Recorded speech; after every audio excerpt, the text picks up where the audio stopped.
മാസപ്പിറവി അള്ളാഹുവിൻ്റെ മഹത്തായൊരു ദൃഷ്ടാന്തമാണ്.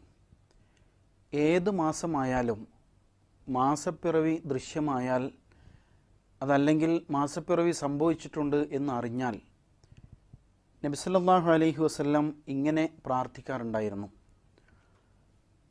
അല്ലാഹു അക്ബർ, അല്ലാഹുമ്മ അഹില്ലഹു അലൈന ബിൽ അംനി വൽ ഈമാൻ വസ്സലാമത്തി വൽ ഇസ്ലാം വത്തൗഫീഖി ലിമാ തുഹിബ്ബു വതർള റബ്ബുന വറബ്ബുകല്ലാഹ്. ഇമാം അഹ്മദ്, തിർമിദി തുടങ്ങിയവർ ഉദ്ധരിക്കുന്ന ഒരു ഹദീസാണ്. ഇബ്നു ഉമർ റളിയല്ലാഹു അൻഹു ആണ് ഈ ഹദീസ് റിപ്പോർട്ട് ചെയ്യുന്നത്. മാസപ്പിറവി ദൃശ്യമായാൽ ആ മഹത്തായ ദൃഷ്ടാന്തത്തെ നോക്കിയിട്ട് റസൂലുള്ളാഹി സ്വല്ലല്ലാഹു അലൈഹി വസല്ലം ഇങ്ങനെ പറഞ്ഞു: അല്ലാഹു അക്ബർ, അല്ലാഹു മഹാൻ, ഏറ്റവും മഹാൻ. അല്ലാഹുമ്മ, അല്ലാഹുവെ, അഹില്ലഹു അലൈന ബിൽ അംനി വൽ ഈമാൻ, ഈ മാസപ്പിറയെ ഞങ്ങൾക്ക് നിർഭയത്വത്തിൻ്റെയും സത്യവിശ്വാസത്തിൻ്റെയും പ്രതീകമാക്കണമേ. വസ്സലാമത്തി വൽ ഇസ്ലാം, ശാന്തിയുടെ, സമാധാനത്തിൻ്റെ, അതേപോലെ തന്നെ സമർപ്പണത്തിൻ്റെയും പ്രതീകമാക്കണമേ. വത്തൗഫീഖി ലിമാ തുഹിബ്ബു വതർള, നീ തൃപ്തിപ്പെടുന്ന, നീ ഇഷ്ടപ്പെടുന്ന കാര്യങ്ങൾ ചെയ്യുവാനുള്ള അവസരം ഒരുക്കിത്തരികയും ചെയ്യണമേ. റബ്ബുന വ റബ്ബുകല്ലാഹ്, എന്നിട്ട് ചന്ദ്രനെ നോക്കിയിട്ട് എൻ്റെയും ഞങ്ങളുടെയും നിൻ്റെയും നാഥൻ അള്ളാഹു ആകുന്നു എന്ന പ്രാർത്ഥന വളരെ പ്രധാനമാണ്, വളരെ അർത്ഥവത്താണത്. കാരണം ഓരോ മാസപ്പിറയും വരാനിരിക്കുന്ന ഒരു മാസത്തിൻ്റെ തുടക്കമാണല്ലോ. അതിനാൽ വരാനിരിക്കുന്ന ഒരു മാസം വിശ്വാസത്തിൻ്റെ, നിർഭയത്വത്തിൻ്റെ, ശാന്തിയുടെ, സമാധാനത്തിൻ്റെ, അള്ളാഹുവിനുള്ള സമർപ്പണത്തിൻ്റെ മാസമായിട്ട് നീ മാറ്റിത്തരണമേ എന്ന് അള്ളാഹുവോട് പ്രത്യേകമായിട്ട് നമ്മൾ പ്രാർത്ഥിക്കുകയാണ്. അതേപോലെ പരമാവധി നന്മകൾ അനുഷ്ഠിക്കുവാനുള്ള അവസരം ഈ മാസത്തിൽ നൽകണമേ എന്ന് പ്രാർത്ഥിക്കുന്നു. അതോടൊപ്പം വളരെ പ്രധാനപ്പെട്ട ഒരാശയം ചേർത്ത് പറയുന്നുണ്ട്: റബ്ബുന വ റബ്ബുകല്ലാഹ്, ചന്ദ്രനെ നോക്കിയിട്ട് ഹേ ചന്ദ്ര, ഞങ്ങളുടെയും നിൻ്റെയും നാഥൻ അള്ളാഹു ആകുന്നു. അങ്ങനെ പറയുമ്പോൾ പ്രകൃതി സംവിധാനങ്ങളെ ആരാധിക്കുന്ന ഒരു വിഭാഗം ലോകത്തുണ്ട്. അത് വഴിതെറ്റിയ ആരാധനാ രീതിയാണ്, വിശ്വാസക്രമമാണ് എന്ന ബോധ്യപ്പെടുത്തൽ കൂടി അതുകൊണ്ട് ഉദ്ദേശിക്കുന്നുണ്ട്. സൂര്യചന്ദ്ര നക്ഷത്രാദികളെ, അഗ്നിയെ, പാമ്പിനെ ഒക്കെ ആരാധിക്കുന്ന ആളുകളെ സമൂഹത്തിൽ നമുക്ക് കാണാം. അതിനാൽ ആ വിധത്തിലുള്ള യാതൊരു വ്യതിചലനവും സംഭവിക്കാൻ പാടില്ല എന്നുകൂടി അത് ഉദ്ദേശിക്കുന്നതായിട്ട് മനസ്സിലാക്കാൻ കഴിയും. നാം പ്രത്യേകമായി ശ്രദ്ധിക്കാറുള്ള ചില മാസപ്പിറകളുണ്ട്. അത് നോമ്പിൻ്റെയും പെരുന്നാളിൻ്റെയും ഒക്കെയാണ്. ആ നിലക്ക് പ്രത്യേകമായും അത്തരം സന്ദർഭങ്ങൾ വരുമ്പോൾ വിശേഷിച്ചും നാം മാസപ്പിറ അന്വേഷിക്കുകയും അറിയാൻ ശ്രമിക്കുകയും ചെയ്യാറുണ്ട്. അത്തരം ഘട്ടങ്ങളിൽ ഈ പ്രാർത്ഥന വളരെ ഫലപ്രദമായിരിക്കും എന്ന് നാം മനസ്സിലാക്കണം. ഇനി നോമ്പിലേക്ക് പ്രവേശിക്കാം. നോമ്പ് കാലം മൊത്തത്തിൽ പ്രാർത്ഥനയുടെ കാലമാണ്. അല്ലാഹു സുബ്ഹാനഹു വ തആല സൂറത്തുൽ ബഖറയിൽ 183 മുതൽ 187 വരെയുള്ള ആയത്തുകളിൽ നോമ്പിനെക്കുറിച്ച് പരാമർശിക്കുന്നുണ്ട്. അതിനിടയിലാണ് 186 ആയത്ത് പ്രാർത്ഥനയുമായി ബന്ധപ്പെടുത്തുന്നത്. വഇദാ സഅലക ഇബാദി അന്നി ഫഇന്നി ഖരീബ്, എൻ്റെ അടിമ എന്നെക്കുറിച്ച് താങ്കളോട് ചോദിച്ചാൽ പറയുക, ഞാൻ സമീപസ്ഥനാണ്. ഉജീബു ദഅവത ദാഇ ഇദാ ദഅൻ, എന്നെ വിളിക്കുന്നവൻ്റെ വിളിക്ക് ഞാൻ ഉത്തരം ചെയ്യും എന്ന് അല്ലാഹു സുബ്ഹാനഹു വ തആല വാക്ക് തരുന്നുണ്ട്. അതുകൊണ്ട് തന്നെ നോമ്പ് കാലം വിശ്വാസിയെ സംബന്ധിച്ചിടത്തോളം അങ്ങേയറ്റത്തെ മനഃശുദ്ധിയും മനസ്സംസ്കരണവും ആർജിക്കുവാൻ ശ്രമിച്ചുകൊണ്ടിരിക്കുന്ന കാലമാണ്. തിന്മകളിൽ നിന്നൊക്കെ പരമാവധി വിട്ടുനിന്ന് നന്മ പരിശീലിക്കുന്ന കാലമാണത്. അതിനാൽ ആ വേള പ്രാർത്ഥനയ്ക്ക് വേണ്ടിയിട്ട് പ്രത്യേകിച്ച് പ്രയോജനപ്പെടുത്തണം. അതിലേറ്റവും ഫലപ്രദമായൊരു സന്ദർഭമാണ് നോമ്പ് തുറക്കുന്ന വേള.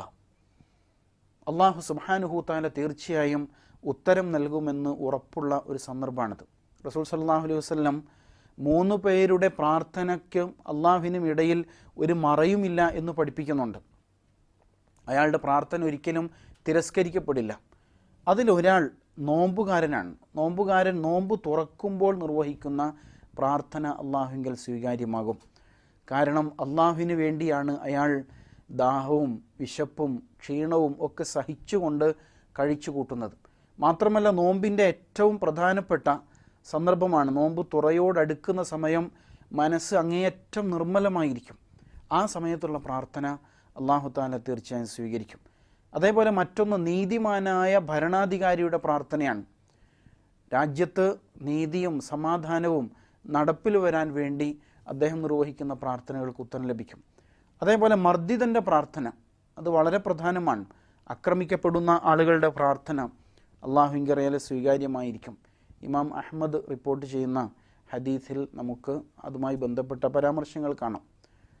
അപ്പോൾ നോമ്പ് തുറക്കുന്ന വേളയിൽ ബിസ്മി ചൊല്ലിയിട്ട് ഒരിറക്ക് വെള്ളവും കാരക്കയും കഴിക്കുന്ന സന്ദർഭം ഒരു നോമ്പുകാരനെ സംബന്ധിച്ചിടത്തോളം ഏറ്റവും സംതൃപ്തി നിറഞ്ഞ സന്തോഷകരമായ വേളയാണ്. റസൂൽ സല്ലല്ലാഹു അലൈഹി വസല്ലം അതിനെക്കുറിച്ച് പഠിപ്പിക്കുന്നുണ്ട്. ലിസ്വാഇമി ഫർഹത്താൻ, ഫർഹത്തുൻ ഇൻദ ഫിത്രി വ ഫർഹത്തുൻ ഇൻദ ലിഖാഇ റബ്ബി. നോമ്പുകാരന് രണ്ട് സന്തോഷമുണ്ട്. അതിൽ ഒന്ന് നോമ്പ് തുറക്കുന്ന വേളയിലെ സന്തോഷമാണ്. കാരണം അത്രമാത്രം ക്ഷീണം അനുഭവിച്ച് പ്രയാസം അനുഭവിച്ച് നോമ്പ് പൂർത്തിയാകുമ്പോൾ അല്ലാഹു തആല തനിക്ക് അനുവദിച്ച ആ വിഭവം ഉപയോഗിച്ചുകൊണ്ട് നോമ്പ് തുറക്കുമ്പോൾ വല്ലാത്ത സന്തോഷം ഉണ്ടാവും. രണ്ടാമത്തേത് ഫർഹത്തുൻ ഇൻദ ലിഖാഇ റബ്ബി, തൻ്റെ റബ്ബുമായിട്ട് കൂടിക്കാഴ്ച നടക്കുന്ന സന്ദർഭമായിരിക്കും. അത്രമാത്രം നോമ്പുകാരൻ അനുഗ്രഹീതനാണ് എന്നാണ് അതിൽ നിന്ന് മനസ്സിലാക്കാൻ കഴിയും. ഇബ്നു ഉമർ റളിയല്ലാഹു അൻഹു റസൂൽ സല്ലല്ലാഹു അലൈഹി വസല്ലം നോമ്പ് തുറന്നു കഴിഞ്ഞാൽ ഇങ്ങനെ പ്രാർത്ഥിക്കാറുണ്ടായിരുന്നു എന്ന് രേഖപ്പെടുത്തിയിട്ടുണ്ട്.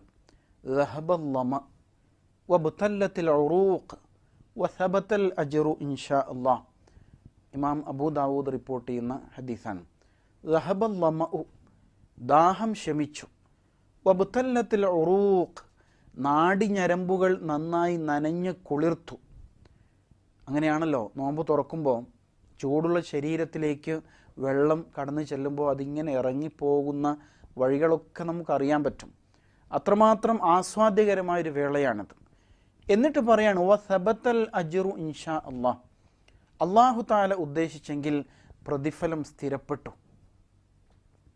ആ നോമ്പുകാരൻ്റെ പ്രതീക്ഷാനിർഭരമായ മനസ്സ് അവിടെ പ്രകടിപ്പിക്കുകയാണ്. അതൊരു പ്രാർത്ഥന ശൈലിയായിട്ട് അനുഭവപ്പെടില്ലെങ്കിലും യഥാർത്ഥത്തിൽ അള്ളാഹുവിൽ നിന്ന് അത്രമാത്രം അനുഗ്രഹങ്ങൾ അദ്ദേഹം പ്രതീക്ഷിക്കുന്നുണ്ട്. വസബത്തൽ അജ്റു ഇൻഷാ അല്ലാഹ്, അള്ളാഹു തആല ഉദ്ദേശിച്ചെങ്കിൽ നോമ്പിലെ പോരായ്മകൾ പരിഹരിച്ച് അവൻ അത് സ്വീകരിക്കുകയാണെങ്കിൽ തീർച്ചയായും പ്രതിഫലം സ്ഥിരപ്പെട്ടു എന്നതാണ് അതിലേറ്റവും പ്രധാനപ്പെട്ട ഒരു പ്രാർത്ഥന. അതേപോലെ തന്നെ ഇമാം അബൂ ദാവൂദ് റിപ്പോർട്ട് ചെയ്യുന്ന മറ്റൊരു ഹദീസാണ് അല്ലാഹുമ്മ ലക സുംതു വ അലാ റിസ്ഖിക അഫ്തർതു. അല്ലാഹുമ്മ, അല്ലാഹുവേ, ലക സുംതു, ഞാൻ നിനക്ക് വേണ്ടിയിട്ട് നോമ്പനുഷ്ഠിച്ചു. നീ കൽപ്പിച്ചതുകൊണ്ട് മാത്രമാണ്, എനിക്ക് വേണ്ടിയല്ല, നിൻ്റെ പ്രീതിക്ക് വേണ്ടിയാണ് ഞാൻ നോമ്പനുഷ്ഠിച്ചത്. നിന്നോടുള്ള അടിമത്ത ഭാവത്തിൻ്റെ ഭാഗമാണത്. വ അലാ റിസ്ഖിക അഫ്തർതു, നീ നൽകിയ റിസ്ക് കൊണ്ട്, നീ നൽകിയ ഭക്ഷ്യവിഭവം കൊണ്ട് ഞാൻ നോമ്പ് മുറിക്കുകയും ചെയ്തു.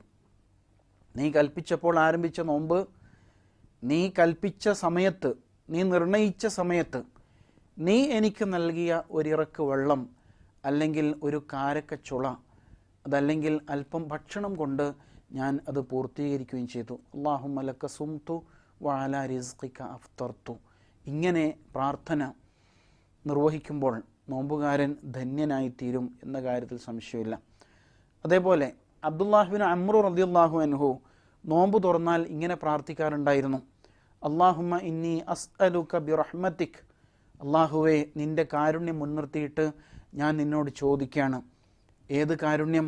അല്ലത്തി വസിഅത് കുല്ല ഷൈ, സകല വസ്തുക്കളെയും ഒരുപോലെ ചൂഴ്ന്നു നിൽക്കുന്ന, എല്ലാറ്റിലും വിശാലമായ നിൻ്റെ കാരുണ്യം മുൻനിർത്തിയിട്ട് നിന്നോട് ഞാൻ ചോദിക്കുന്നു, അൻ തഗ്ഫിർ അലി, നീ എനിക്ക് പുറത്തു തരണമേ എന്ന് ഞാൻ നിന്നോട് ചോദിക്കുന്നു. ഇത് വളരെ ശ്രേഷ്ഠമായ ഒരു പ്രാർത്ഥനയാണ്, നോമ്പ് തുറന്നാൽ നിർവഹിക്കേണ്ട ഒരു പ്രാർത്ഥന. അതേപോലെ നോമ്പുമായി ബന്ധപ്പെട്ടുകൊണ്ട് നോമ്പ് കാലത്ത് ഓരോ പത്തിലും നാം പ്രാർത്ഥനകൾ നിർവഹിക്കാറുണ്ട്. അത് റസൂൽ സല്ലല്ലാഹു അലൈഹി വസല്ലമയിൽ നിന്നുള്ള ഒരു ഹദീസിൻ്റെ ഭാഗമായിട്ട് രൂപപ്പെട്ടു വന്നൊരു പ്രാർത്ഥനയാണ്. നോമ്പിലെ ഓരോ 10-നെക്കുറിച്ചും റസൂൽ സല്ലല്ലാഹു അലൈഹി വസല്ലം പഠിപ്പിക്കുന്നുണ്ടല്ലോ. അവ്വലുഹു റഹ്മത്തുൻ വ ഔസത്തുഹു മഗ്ഫിറത്തുൻ വ ആഖിറുഹു ഇത്ഖും മിനന്നാർ. റമദാൻ മാസത്തിലെ ആദ്യത്തെ 10 റഹ്മത്തിൻ്റെ, കാരുണ്യത്തിൻ്റെ 10ആണ്. രണ്ടാമത്തെ 10 മഗ്ഫിറത്തിൻ്റെ അഥവാ പാപമുക്തിയുടെ 10ആണ്. മൂന്നാമത്തെ 10 ഇത്ഖും മിനന്നാറിൻ്റെ അഥവാ നരകവിമുക്തിയുടെ 10ആണ് എന്ന് പഠിപ്പിക്കപ്പെട്ടിട്ടുണ്ട്. അതിൻ്റെ അടിസ്ഥാനത്തിലാണ് 3 പ്രാർത്ഥനകൾ നാം നിർവഹിക്കുന്നത്. അല്ലാഹുമ്മ അർഹംനി യാ അർഹമർ റാഹിമീൻ, കാരുണ്യവാനായ അള്ളാഹുവെ എനിക്ക് നീ കരുണ ചൊരിയണമേ എന്ന് ഒന്നാമത്തെ 10-ൽ പ്രാർത്ഥിക്കുന്നു. അതേപോലെ രണ്ടാമത്തെ 10-ൽ അല്ലാഹുമ്മ ഗ്ഫിർലി ദുനൂബി യാ റബ്ബൽ ആലമീൻ, അള്ളാഹുവെ എൻ്റെ പാപങ്ങൾ എനിക്ക് നീ പുറത്തു തരണമേ സർവ്വലോകനാഥനായ അള്ളാഹു എന്ന് പ്രാർത്ഥിക്കുന്നു. അതേപോലെ തന്നെ ഒടുവിലത്തെ 10-ൽ അല്ലാഹുമ്മ അത്ഖിനി മിനന്നാർ, അള്ളാഹുവെ എന്നെ നീ നരകത്തിൽ നിന്ന് മോചിപ്പിക്കണമേ. വ അദ്ഖിൽനിൽ ജന്നത യാ റബ്ബൽ ആലമീൻ, സർവ്വലോക രക്ഷിതാവായ അള്ളാഹു എന്നെ നീ സ്വർഗത്തിൽ പ്രവേശിപ്പിക്കുകയും ചെയ്യണമേ എന്ന് പ്രാർത്ഥിക്കുന്നുണ്ട്. അതേപോലെ നോമ്പിലെ ഏറ്റവും പ്രധാനപ്പെട്ട ഒരു സന്ദർഭമാണല്ലോ നാം ലൈലത്തുൽ ഖദ്ർ പ്രതീക്ഷിക്കുന്ന വേള, പ്രത്യേകിച്ച് അവസാനത്തെ 10-ൽ ഒറ്റയിട്ട രാവുകൾ. ആയിഷ റളിയല്ലാഹു അൻഹ റസൂൽ സല്ലല്ലാഹു അലൈഹി വസല്ലമയോട് ഒരിക്കൽ ചോദിക്കുകയുണ്ടായി, ലൈലത്തുൽ ഖദ്ർ പ്രതീക്ഷിക്കുന്ന വേളയിൽ പ്രത്യേകിച്ച് എന്താണ് പ്രാർത്ഥിക്കേണ്ടത് എന്ന് ചോദിച്ചു. റസൂൽ സല്ലല്ലാഹു അലൈഹി വസല്ലം ആയിഷ ബീവിക്ക് നൽകുന്ന മറുപടി അല്ലാഹുമ്മ ഇന്നക അഫുവൻ തുഹിബ്ബുൽ അഫ്വ ഫഅഫു അന്നി എന്നാണ്. ഇമാം തിർമിദി റിപ്പോർട്ട് ചെയ്യുന്ന പ്രാർത്ഥനയാണ്. അല്ലാഹുമ്മ ഇന്നക അഫുവൻ, അല്ലാഹുവേ നീ വിട്ടുവീഴ്ചയാണ്, നീ മാപ്പ് നൽകുന്നവനാണ്. തുഹിബ്ബുൽ അഫ്വ, നീ വിട്ടുവീഴ്ച ഇഷ്ടപ്പെടുന്നു, മാപ്പ് നൽകലിനെ ഇഷ്ടപ്പെടുന്നു. ഫഅഫു അന്നി, അതിനാൽ എന്നോട് നീ മാപ്പ് നൽകണമേ, എന്നോട് നീ വിട്ടുവീഴ്ച ചെയ്യണമേ എന്ന് അള്ളാഹുവോട് പ്രാർത്ഥിക്കൽ വളരെ പ്രധാനപ്പെട്ട ഒരു പ്രാർത്ഥനയാണ്. ഇങ്ങനെ നോമ്പുകാലം മൊത്തത്തിൽ പ്രാർത്ഥനാ നിർഭരമായ അന്തരീക്ഷത്തിൽ തന്നെയാണ് നാം കഴിച്ചു കൂട്ടേണ്ടത്. അങ്ങനെ വരുമ്പോൾ അള്ളാഹുവുമായി അടുക്കുവാൻ, ജീവിതത്തിൽ സംഭവിച്ചു പോയ പാപങ്ങൾ പൊറുപ്പിക്കുവാനും പുതിയ ഒരു ജന്മമായിട്ട് ജീവിതത്തിൽ പ്രവേശിക്കുവാനും അള്ളാഹു തആല വാഗ്ദാനം ചെയ്യുന്ന അനന്തമായ അനുഗ്രഹങ്ങൾക്ക് ഉടയവരായി തീരുവാനും നമുക്ക് സാധിക്കും. അള്ളാഹു സുബ്ഹാനഹു വ തആല അതിന് തൗഫീഖ് നൽകുമാറാവട്ടെ.